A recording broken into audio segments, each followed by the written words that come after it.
자, 오늘은 해군 모집에 대해서 조금 알아보려고 하는데요. 해군 모집도 그렇고 지금 무엇 때문에 지금 이런 일이 자꾸 발생하고 있는 것인지 확인해 보겠습니다. 그리고 해군 자체가 지금 위기인 상황이긴 해요. 왜냐면 일단 모집도 안 될 뿐더러 함정을 근무하기 때문에 기본적으로 이제 소통이나 이런 것들이 쉽지 않단 말이에요. 그렇기 때문에 해군이 왜 이런 상황까지 왔는지도 대략적으로 좀 알아보도록 하겠습니다. 요즘에 타공과 달리 해군병 지원율이 크게 줄면서 고민이 깊어지고 있다고 하는데요. 왜 줄어들까요? 왜? 함정 근무병사의 승선 기간을 6개월에서 4개월로 줄이는 게 이게 문제 해결 방안인가요? 저는 이것도 궁금한 게 해군이 과연 6개월에서 4개월로 줄이는 것 자체가 해군의 지금 문제점을 해결하는 방법인지 저는 조금 더 묻고 싶긴 합니다. 지금 안 그래도 함정 근무를 하는 사람들이 굉장히 많이 줄어들고 있는데 이 상황에서 또 그 근무 여건까지 줄여버리면 이게 좀 옳은 방법인가? 오히려 복무 여건이나 이런 것들을 더 개선해줄 생각을 해야지. 저게 함정 근무 2개월 줄인다고 해서 뭐 차이가 크게 있는 것도 아니거든요. 어떻게 보면 심지어 숙련도 자체도 엄청 낮기 때문에 이렇게 되면은 근무를 오래 하지 않으니까 앉는 사람도 있고 근무를 계속하는 사람도 있겠지만 사람마다 이제 그런 편차가 있다 보니까 또 안 하게 되고요. 자, 이거 중요한 내용입니다. 이게 함정 근무자들이 유심을 제거하는 거는 요 최근의 일이고요, 선생님들.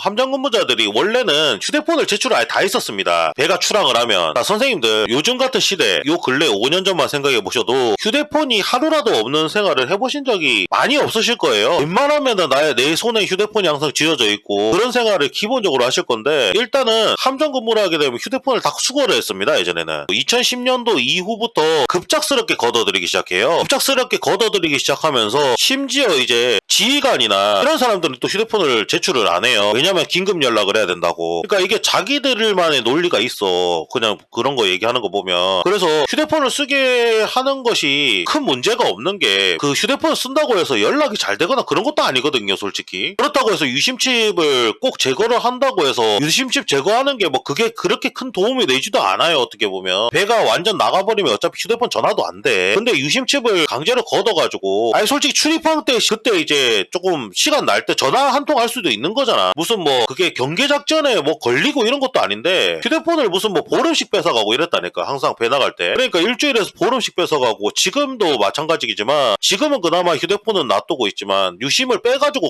제출을 해요. 그런 상황입니다 지금. 그런데 무슨 누가 함정 근무를 하고 싶고 어떤 사람이 배를 타고 싶어 하겠습니까? 심지어 그런 사회와 단절이 단 하루만 돼도 솔직히 선생님들이 이제 뭐 투잡 쓰리잡 뛰시는 분들도 있고 뭐 주식 하시거나 뭐 이런 분들도 계시겠지만 해군은 모든 걸 다 손해를 봐야 돼. 일단 기본적으로 그런 생활이 있다는 거를 알기 때문에 요즘에는 유튜브만 봐도 이런 걸 다 알려주잖아요. 그렇기 때문에 요즘에 해군의 지원을 안 하는 게 아닌가 싶기도 하고요. 그리고 지금의 정책으로 봤을 때는 좀 솔직히 옳지 않다고 봐요. 문제가 굉장히 많습니다 지금 상황에서는. 자, 그다음 정원 대비 이병자 비율은 21년 94.3%에서 22년 70.1%로 급감했다. 왜 안 올까요? 왜? 이게 가장 크다고 생각합니다 저는. 함정 근무도 함정 근무인데 휴대폰을 일단 사용을 무조건 못 하거든요. 무조건 제출해야 됩니다. 그러니까 이게 제출한다는 개념이 뭐 몇 시에 제출하고 이런 게 아니라 그냥 나 제출해야 돼. 요즘은 시대가 많이 바뀌었기 때문에 예전하고 다르다고 봐야 돼. 이제는 시대가 바뀌었고 거기에 수능을 해야 되는데 그게 아니라 아직도 보안 어플을 설치하고 이짓거리 하고 있으니까, 심지어 부대를 들어가면 보안 어플 설치해야 돼가지고 휴대폰이 망가지는 경우도 많고 그것 때문에 휴대폰 초기화하는 경우도 굉장히 많습니다 지금. 근데 그럼에도 불구하고 아직도 그런 구시대적 발상만 계속 하고 있고요. 모르겠어요. 저는 솔직히 저도 이제 군대생활 18년 정도 해가지고 전역을 했는데도 저는 왜 휴대폰을 걷는지 도대체 이해가 안 돼. 일부러 가서 거기서 촬영해서 뭘 찍어서 보낼 사람들도 아니고, 아니 그리고 자기 병사를 못 믿으면 누구를 믿습니까 도대체? 그리고 지휘관들이. 저는 이게 가장 중요하다 생각하는 게, 자 모든 게 다 좋다 이겁니다. 근데 휴대폰 보안 어플 왜 설치하는 거죠? 왜 자기들 병사를 못 믿는 거죠? 군사 기밀이 누출됐다, 문제가 생겼다 하면 그 사람한테 징계 주고 문제 생기면은 해결하면 될 일인데, 물론 이제 그런 군사 기밀이 빠질 것도 없어요 솔직히. 함정 근무 오래 해보신 분들 알아. 빠질 것도 없고 어디 무슨 뭐 보낼 사람도 없어요 솔직히 얘기하면은. 그런 제의가 오지도 않아. 그거는 이제 고급 장교나 이런 사람들한테 오는 거지 뭐 밑에 뭐 사람들한테 그런 얘기 나올 것 같습니까? 애초에 관심도 없습니다 부사관이나 이런 사람들한테는. 근데 왜 휴대폰을 자꾸 쓰지 말라는 건지 나 이해가 안 돼. 아무튼 저는 이 사항 자체가 굉장히 문제가 있다고 생각하고요. 저는 이거 함정 근무할 때부터 가장 문제라고 생각했던 건 뭐 휴대폰 사용 불가에 대해서 타당한 이유를 설명을 못해. 타당한 이유. 그러니까 이게 타당하면 우리가 듣잖아요. 잘못된 게 있으면 타당하거나 이러면 아 그래 이 방법이 옳구나라고 얘기를 하는데 아무도 설명 안 해. 그냥 무조건 강제로 한대. 휴대폰 보안 어플 마찬가지 마찬가지야. 올해 3월부터 무조건 휴대폰 보안 어플 설치해야 돼. 안 하면 징계야. 그냥 그렇게만 설명해. 왜 우리가 이런 일이 있고 무슨 일 때문에 이렇게 설치를 해야 되고, 그리고 이 설치를 하는 거에 배경에 있어서 뭐가 있고, 그리고 설치를 하게 되면 무슨 주요사항이 있고, 이런 것들을 설명해줘야 되는데 그런 설명도 일체 없이 그냥 너희 휴대폰 보안 어플 설치해. 설치 안 하면 문제가 생겨. 너희 입항할 때 무조건 설치하고 있어야 돼. 라고 무조건 얘기를 하니까 반발심이 생기죠. 저도 솔직히 전역한 이유 중에 하나가 이 휴대폰을 아예 사용 자체를 못하게 하니까. 저는 거의 10몇 년을 휴대폰을 거의 못 썼어요. 배 나가면. 2010년대부터 시작해서 갑자기 휴대폰을 걷기 시작하더니 그때부터 휴대폰을 걷어가지고 함정 근무를 하게 만들었어요. 거기서부터 빡치는 거야. 아니 그전에는 전화통화하고 잘했어. 솔직히 얘기하면 전화통화하고 연락하고 할 거 잘했어요. 뭐 출입항할 때 가져가고 연락하고 할 수 있는 거 아니야. 솔직히 배 오래 나갔다 오면 전화할 수도 있는 거고. 근데 그 상황조차 다 뺏어버린 거야 그때 갑자기. 근데 이제 지금 와가지고 사람 줄고 이러니까 휴대폰 관련해가지고도 문제가 생기고 하니까 이제 와서 뭔 해결책이 나오는 것 같긴 한데, 자 다음 내용 살펴볼게요. 자, 이 내용도 제가 조금 얘기하고 싶습니다. 병사 없이 부사관 이상 간부로만. 선생님들 이게 지옥이라는 단어 압니까? 지옥?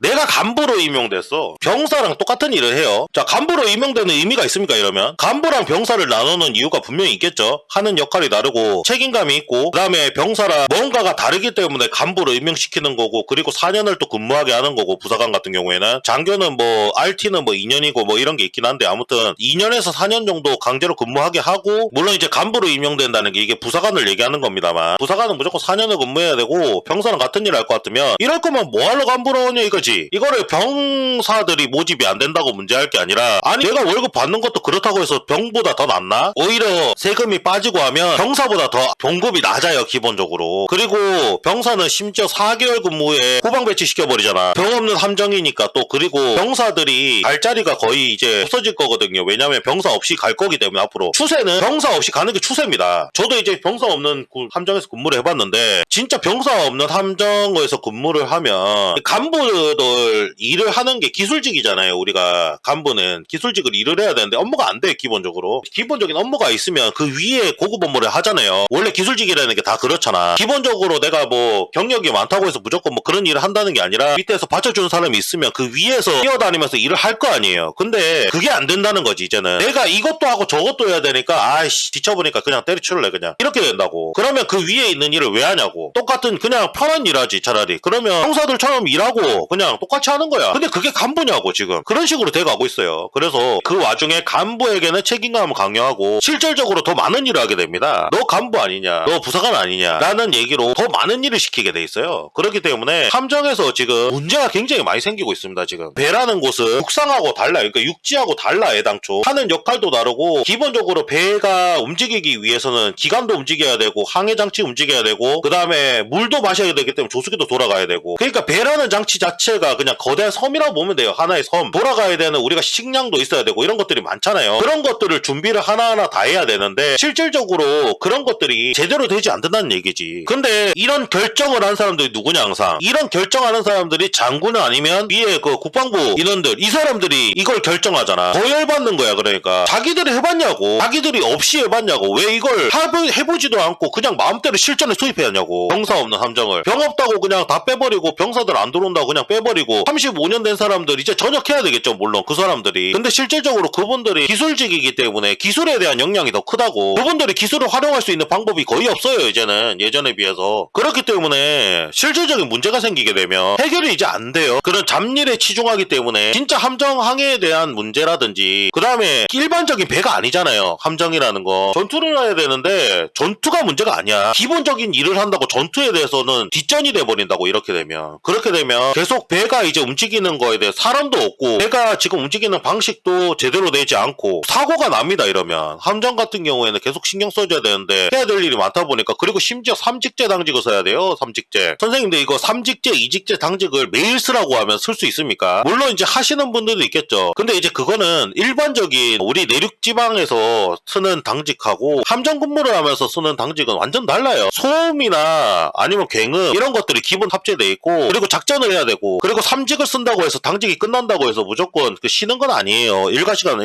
일을 해야 되고, 그리고 심지어 더 사람이 없는 곳은 2직까지 써야 돼. 6시, 12시, 12시, 6시를 써야 되는데 사람이 말이 쉽지 그걸 보름에서 한 달을 서봐요. 최소 일주일에서 보름, 많으면 한 달을 서보면 아 이거 진짜 못할 일이다, 때려쳐야겠다 이렇게 된다고. 사람이 이건 직접 겪어보지 않은 사람은 알 수가 없어. 그래서 함정이라는 것이 그냥 뭐 일 없으면 자면 되지 그런 데가 아니야. 그래서 병사 없이 운영한다는 게 얼마나 위험한 생각인지 나는 다시 한번 말씀드리고 싶습니다. 여기 배치해야 됩니다. 병사고 누구고 지금 사람이 없어요. 지금 실질적으로 우리가 인원이 예전에 뭐 90년대 뭐 2000년 초반 이럴 때는 10명이 일했다고 치면 지금은 진짜 한두 명 이래요. 그 정도로 줄였어. 완전 극단적이야 지금. 그 상황에 또 병사까지 뺀다. 거기서 0.5인분 1인분이 또 빠지는 거야. 근데 여러분들 이거 국방 서비스를 받으셔야 될 거 아닙니까? 솔직히 우리나라 휴전국이에요. 휴전국. 그리고 선생님들 주무시는 동안에 배가 계속 움직여요. 배는 뭐 일하시고 이러는 동안 배는 항상 움직입니다. 선생님들 보지 않는 곳에서. 그렇기 때문에 함정에 대한 지원이 굉장히 절실한 상황이긴 합니다. 저 같은 경우에도 함정 근무를 꽤 오래 했기 때문에 너무 이런 일들이 많기 때문에 좀 말씀을 드리는 거고요. 다음 2500톤급 호위함 등 세척에 이어 2월에는 450톤급 유도탄 고속정 PKG죠. 자, 이게 호위함이 뭐냐면은 DDH 얘기하는 DDH. 디스트로이어 헬리콥터인가 해서 이제 나오는 함정이 이제 DDH고, 유도탄 고속함이 이제 PKG라고 불리는 그 윤영하급 이상급들, 윤영하급 소령 함정이 타는 곳인데요. 여기 세척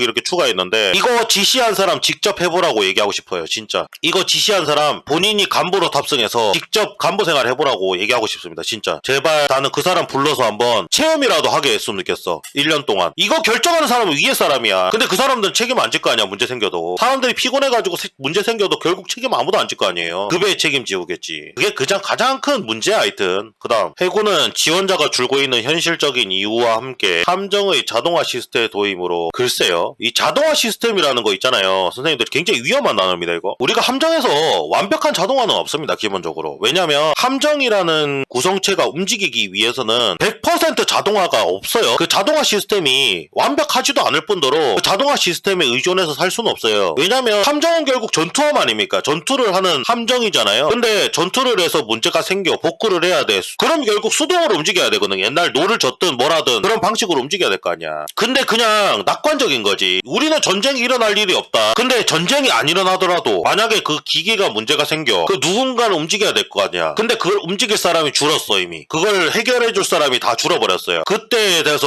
아 우리는 뭐 그런 문제가 생겼을 때 해결이 안 됐습니다라고 얘기할 거예요. 함정이라는 게 육지에서 그냥 뭐 대충 돌리는 뭐 그런 게 아닙니다. 배라는 게. 배는 심지어 바다 위에 있기 때문에 표류하면 끝이에요. 끝. 그냥 돌이킬 수가 없어. 근데 무슨 뭐 자동화 시스템? 나는 이 자동화 시스템이라는 말 자체가 웃긴 게 뭐냐면 이 자동화 시스템이 안 되면 어떡할 거냐고. 안 되면 그 다음에 해결이 어떻게 할 거야. 만약에 진짜 문제 생겨서 자동화가 안 돼. 꼭 전투를 안 하더라도 그냥 그 자체가 문제가 안 돼요. 어떻게 할 거냐고. 그러면 인계를 해서 끌고 올 거야. 어떻게 할 거야 그러면. 아니 완벽한 임무 수행을 위해서 그 정도 준비를 해줘야 될 거 아니야. 그러니까 인원이 필요한 거라고요. 그래서 대신해줄 인원이 필요한 거고 사람이 필요하지 않도록 시스템을 정비를 해야 되는데 그게 문제가 아니라 그냥 우리는 자동화 시스템 도입하니까 괜찮습니다. 그렇게 얘기하는 거하고 다를 게 없습니다. 결국 이렇게 해서 문제가 생기면 또 함정 근무한 사람들한테 책임을 뒤집어 씌울 거 아니야. 깝깝하네요. 아무튼 그 다음 자, 간부만 승선하는 이유가 병사 입대율이 줄고 있는 영향도 있지만 함정 자동화 시스템 도입으로 전문성 있는 간부를 중심으로 운영해도 되는지 등을 종합적으로 점검하는 중. 그래서 점검하고 있다고 하는데요. 그러면 최소한 사람을 많이라도 주든지 간부를 많이 주든지. 병사가 입대가 안 되니까 간부만 집어넣는데 간부도 사람이 없잖아. 중요한 건 자동화 개소리 짓거리지 마. 진짜 열받아 죽겠네. 자동화만 보면. 자동이라는 게 무슨 뭐 터치하면 움직이고 이런 게 자동화인 줄 알아? 그거 하기 전까지 무슨 노력을 하는 줄 알아요 도대체? 아니 관계자분 도대체 내가 이 묻고 싶은데 이 관계자분한테 함정 자동화 시스템이라는 게 그냥 버튼만 클릭하면 움직이는 겁니까? 배가 그냥 버튼만 클릭하면 그냥 지 맘대로 움직여요? 그리고 뭐 그러면은 식사 인원 항상 그 얘기하는 그 환경미화 이런 거 다 어떻게 할 겁니까 그러면? 자동화입니까 그것도? 청소도 다 자동화로 해줘요? 장비 고장 나면은 수리해주고 이런 거 다 자동화입니까? 말이 자동화지. 자동화라는 게 말이 쉽지 자동화 안 돼요 절대. 중간에 파이프라도 세면 어떡할 거야. 함정은 수많은 파이프가 지나가고 수많은 전선이 지나가요. 거기서 파이프 세면 어떡할 거냐고. 만약에 화재가 생기면 어떡할 거냐고. 자동화라는 게 클릭하면 그냥 다 해결돼요? 저는 이렇게 좀 묻고 싶어요. 자동화라는 이유를 핑계 삼아서 자꾸 사람들을 희생시키지 않았으면 좋겠습니다, 저는. 그리고 전문성 좋습니다. 그렇다면 그 전문성 있는 간부들을 좀 충원을 해주든지, 충원이 안 되면은 간부한테 대우라도 좀 잘해주든지. 그렇지도 않잖아, 솔직히. 니들 그냥 카톡 보내가지고 그냥 출항해 이러면 나가잖아. 그 비상소집이나 이런 거 걸리면은 얼마나 개빡치는지 알아요, 진짜. 님들은 그냥 저 관계자분들이나 이런 분들 뭐 고위직에 계신 분들이야 그냥 야 이렇게 소집해라고 얘기하지만 그걸 하기 위해서 다들 얼마나 뛰어온지 압니까? 제대로 해봤습니까? 그리고 그런 거 이런 분들 말씀하시는 분들 특히 익명이 기대가지고 얘기한 사람도 있잖아요. 이 사람들 제대로 된 사람도 한 명도 없습니다, 솔직히. 자기 군대 생활 얼마나 길게 했는지 모르겠지만 못해도 한 20년 30년 탄 사람 없어요, 저런 사람들은. 왜냐면 특히 장교 같은 경우에는 시스템이 어떻게 되냐면 장교는 일단 기본적으로 연관급 장교 이상 올라가게 되면 함장급으로 올라가잖아요. 그러면 함장 근무를 오래 못해요. 그렇기 때문에 장교도 뭐 배를 십몇 년 탄 사람이 있긴 있어, 간혹적으로. 근데 육상 근무를 더 오래 해요. 육상 근무나 다른 데 쪽을 근무를 오래 하지 1년에 한 번씩 돌면서 다른 데 있어가지고 육상 근무 자리가 많아, 간부는. 장교 같은 경우에는. 근데 부사관을 한 번 타면은 무조건 2년 이상 타야 되고, 그리고 심지어 이제 결혼 안 한 거나 미혼이면은 강제로 발령을 자주 받아요. 그리고 저는 1년에 한 번씩 옮겼습니다. 그래서 제가 군대 생활 했던 거 생각하면 치가 떨려요, 이제 와서는. 그래서 내 집 마련이고 나발이고 다 필요 없고 해군 생활 쉽지 않습니다, 절대로. 특히 간부로 오면, 해군 간부로 오고 싶어 하는 사람들한테 한 말씀 드리면은 진짜 내가 참을성이 강하고 국가를 위해 헌신한다고 생각하면은 오시고요. 그런 거 아니면 오지 마세요, 그냥. 자, 그 다음 또 미래에는 무인화 함정을 도입할 가능성도 큰 만큼 유무인 복합체계에 대비한 측면도 있다. 개소리 짓거리지 마시고요. 그 다음 자, 저출산 문제와 지원율 급감 대책이 갈수록 커지고 있다는 평가다. 여기서 저출산 문제 갖고 오지 마세요. 좀 저출산 문제 있잖아요, 이거 갖고 오지 마세요. 웬만하면 개소리니까. 저출산이 문제가 아니야. 지금 현재 들어오는 인원이 저출산하고 무슨 상관이 있습니까? 내가 이거 하나 묻고 싶은데, 현재 지금 들어오는 사람이 급감하는 거랑 저출산하고 무슨 상관이 있죠? 저출산이 시작된 거는 불과 10년 15년 전이었어요. 근데 저출산 문제하고 지금하고 무슨 상관이에요? 제대로 된 홍보나 모집을 안 하니까 그러잖아. 그리고 휴대폰 뺏고 방금 전처럼 이제 병사들한테만 위주로 해주고 자기들 인기 영합용 해주고, 그 다음 뭐야 또 문제가 생기면은 전투 책임자 전투 지휘자니 뭐니 해서 뭐 부사관들한테 책임 다 뒤집어 씌우고, 무슨 사업 있거나 이러면은 자기들 장교들끼리만 쿵짝쿵짝 해가지고 자기들 사업 진행시키고, 그게 제일 큰 거지. 그 다음 뭐 지원율 급감? 아이 니들이 제대로만 해봐. 지원율 급감이 되나 안 되나. 그리고 지원율 급감한다고 한들 급감을 하면 하는 대로 사람을 모집해야지. 또 인기 영합식으로 뭐 이것저것 대책이 일으킨다고 막 말도 안 되는 일을 많이 저지른단 말이야. 그래서 문제예요, 하여튼. 자, 그래서 오늘은 해군에 지금 왜 이렇게 기피를 하고 있는지, 그리고 지금 해군에 무슨 문제가 생겼는지 그 내용을 좀 살펴봤는데요. 앞으로 지속적으로 항정 근무나 해군이 좀 잘못하고 있는 상황에 대해서 말씀을 많이 드릴 예정이고요. 이거는 제가 오래 근무를 했기 때문에 무조건 비난하려고 하는 게 아닙니다. 지금 말씀드리는 거는 오래 근무를 했던 만큼 비난하거나 이럴 생각이 없어요. 근데 솔직히 저도 근무 생활을 오래 하면서도 너무 화가 났던 점이 비합리적인 시스템이 너무 많아. 다 뜯어 고쳐야 돼 라는 생각이 너무 많이 들었기 때문에 그런 점을 하나하나 꼬집어서 얘기 드리는 거지, 해군이 미워서 뭐 그런 건 없습니다, 저한테. 그런 감정이 있어서 그런 건 아니고요. 지금 하는 시스템 보면 다 자기들한테 상관없는 일만 벌이기 때문에. 그리고 가장 큰 문제는 대책이 없다는 거예요. 대책이 그냥 이렇게 하면 괜찮겠지, 저렇게 하면 괜찮겠지 라는 시스템으로 가고 있다는 거지. 아니 제대로 된 그런 뭐 방법이라든지 이런 거를 가져오는 게 아니라 그냥 일만 벌이고 아무 그냥 대책이 없어요. 왜 나는 그렇게 행동하는지 모르겠는데, 그냥 휴대폰 뺏으면 되게 잘 쓰고 있다가 갑자기 무슨 휴대폰 뺐는데 그래서 휴대폰을 뺏었어. 그리고 갑자기 뭐 유심물 뺐는데 자기들 그냥 편의에 따라서 바뀌는 거잖아. 그리고 보안 어플을 설치해야 된대, 계속. 아니 부대에 출퇴근하는 사람이면 군인인 거 뻔히 알잖아. 거기서 간첩 하나둘이 섞여 있을 수도 있어. 본인들이 간첩을 걸러내야 되는 거지. 휴대폰을 어떻게 일일이 다 통제하고 이렇게 하냐고. 사람이 한두 명도 아니고 해군만 4만 1000명인데 2022년 기준입니다. 이거는 나무위키에 나와 있는 내용이에요. 해군 총 인원이 4만 1000명입니다. 그 인원 총원한테 다 지금 보안 어플 깔고 하라고 하니까 불만이 계속 나오는 거죠. 심지어 거기에 군번이 포함 안 돼 있어요. 지금 장교 부사관 병사만 있는 거지. 22년 기준이긴 합니다만 이거 나중에 업데이트 될 것 같긴 한데, 아무튼 지금의 이런 해군의 대책을 봤을 때는 지원자가 더 안 왔으면 안 왔지 올 일이 없다. 그냥 해군 생활을 하실 거라고 생각하면 각오 단단히 하고 오시길 바랍니다. 진짜 험난합니다. 요즘에 배생활 쉽지 않습니다. 그리고 잠 못 자요. 선생님들 이 은근히 있잖아요, 배생활하는 게 잠잘 수 있을 거라고 생각하면 안 돼. 잠을 못 자 거의. 저도 그 함정 근무를 오래 하면서부터 잠이 없어졌어요. 잠을 잘 안 자. 잘 수 있을 때 자놓고 미리. 그렇기 때문에 사람이 패턴이 다 망가지고 장기가 손상이 되고 나중에 되면 진짜 힘들어요. 이 삶이 힘들어. 왜냐면 이 좁은 곳에서 계속 구조물에 갇혀 산다는 건 사람으로서 할 수 있는 일이 아닙니다. 기본적으로. 그렇기 때문에 잘 생각하셔가지고 이렇게 하시면 될 것 같습니다. 그리고 군 관련 뉴스는 앞으로도 계속 지속적으로 전달할 예정입니다. 자, 여기까지 시청해주셔서 감사합니다.